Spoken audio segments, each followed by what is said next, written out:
mapangolito kaya nino bakayan rabi kem dikasar na kanda ni singebe si matibulitong mai na wasi ningo no bakarutaki kanda ndao nana maki bakalebo na buku ni kena rongo de bekenda na nonda serikali na maki mai na moniti kina vakaraumbuka ia na nonda serikali na mataka bina keniku na serikali membeleti tiko na buku ni kena bakana numina yang bakin rau ni Girl Guide na nonda banua meu tiki butu nangau ilalakai atau manda nimbula ke mai marutaki na singendai mela betinga nakalondo kai nonda songo rui abaka matalau Girl Guide enda umaro royau au tiki butu na kenra senikau ndonui na kena yang bakin rau lo mai suba sandamba na totoka kau salu le ni viti ngoka Albert Park menda mai songova November na kawalu bola Vanai wase au rindo mona moira tarariki le na dola woli kumbulare au karona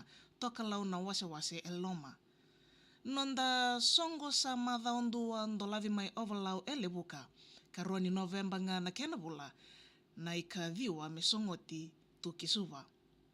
Ndonu mai langi nonda singangoka mela veti na kalau kochiava ndarulele kina nungu mbola mendalai bundi tu se ombota.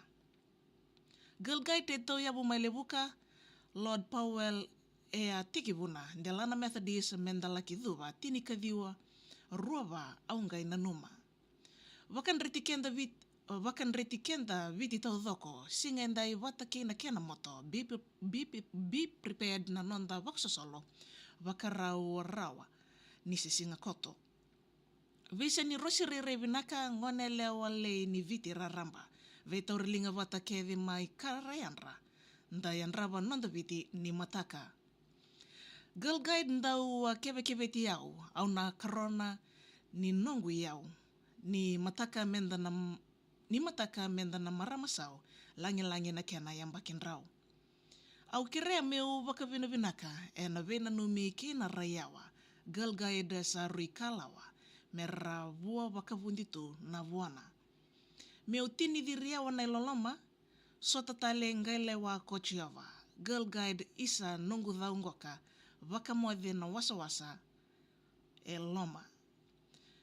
Yo yana nonda serikali rongo dirawa na mataka binaka indendai, rauningai na makatalatok mai na nonda serikali na mataka karawa nyona waku tumai na nomu serikali, bol mai mbita na 231 Waimanu Road, kapakatal ngaki na raunyo mbita mai na email na maria@maria.com.fj na mataka binaka ndai